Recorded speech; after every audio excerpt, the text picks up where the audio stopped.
वसईमध्ये पावसाचा जोर कमी झाला असला तरी मुसळधार पावसानं वसईला उद्ध्वस्त केलाय। पाणी ओसरलं, मात्र आता ठिकठिकाणी घाणीचं साम्राज्य पसरलंय।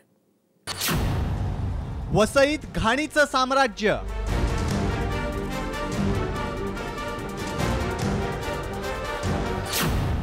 आता रोगराईचं नवं संकट।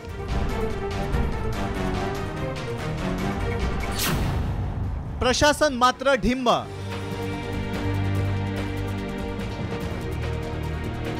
वसईत पाणी ओसरलं, पण पावसामुळे झालेल्या नुकसानीच्या खुणा स्पष्ट दिसतायत। आजही वसईच्या अनेक भागात वीज, पिण्याचं पाणी नाहीये। सगळीकडे घाणीचं साम्राज्य आहे, त्यामुळे रोगराई पसरण्याची शक्यता आहे। बकाल वस्त्या, अनधिकृत बांधकामं, नियोजनाचा अभाव, आपत्कालीन यंत्रणांची अकार्यक्षमता यामुळे वसई तुंबल्याचा आरोप वसईकरांनी केलाय। एमआरडी जे काम करते, जिथे पाणीचा निसराव होतो ते कॅनलमध्ये तुम्ही बॉटलनेक झालेलं, ते पाणी जात नाही, म्हणून वसई विरारमधून जे निसराव व्हायला पाहिजे ते हळूहळू निसराव होते। ह्याच्याबद्दल कोणी दखल घेतलेली नव्हती। आत्ता ते म्हणतात आम्ही दखल घेऊन आम्ही ते सगळं करणार आहे। आणि ज्या पाणथळ वगैरे जागा होत्या, जिथे जे पाणी साचायचं तिथे भराव टाकून या लोकांनी बिल्डिंग बांधलेली आहेत। आणि जी गटारं होती, जी रुंद गटारं ती अरुंद केली आहेत भराव टाकून। वसईतील चुळणे गाव आजही पाण्याखाली आहे।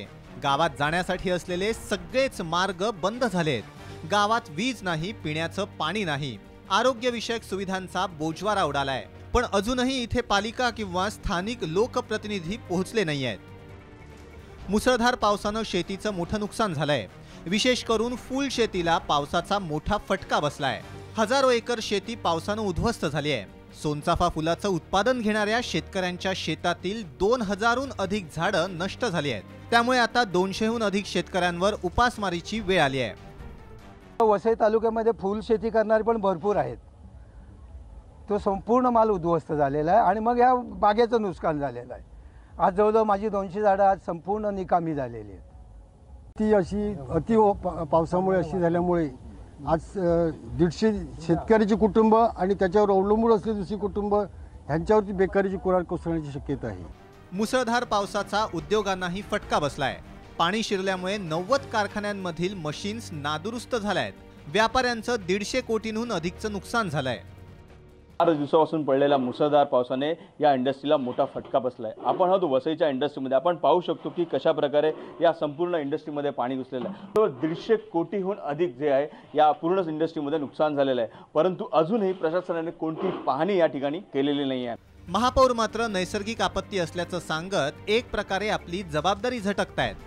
महापालिका नागरिकांना सुविधा पोहोचवण्यासाठी शर्थीचे प्रयत्न करत असल्याचं सांगायला ते विसरले नाहीत। जवळजवळ 3 पटीने पडल्यामुळे पाण्याचा निचरा झाला नाही, खाडीमधून पण पाणी रिटर्न यायचं। अनधिकृत बांधकाम झाले तर फक्त महानगरपालिकेची जबाबदारी आहे का? अनधिकृत बांधकाम हे फॉरेस्टमध्ये पण झालेलं आहे, तुमच्या महसूलमध्ये पण झालेलं आहे। महानगरपालिकेने आता बघितलं तुम्ही नायगावला जवळजवळ 1,500 ज्या चाली आहेत का जिथे जिथे आम्हाला शक्य झालं तिथे तोडले, पण फॉरेस्टची पण जिम्मेदारी आहे। वसईत यंदा न भूतो असा पाऊस झाला। पावसानं पालिकेच्या दाव्यांची पोलखोल केली। पावसाचा सर्वात मोठा फटका सर्वसामान्यांना बसला।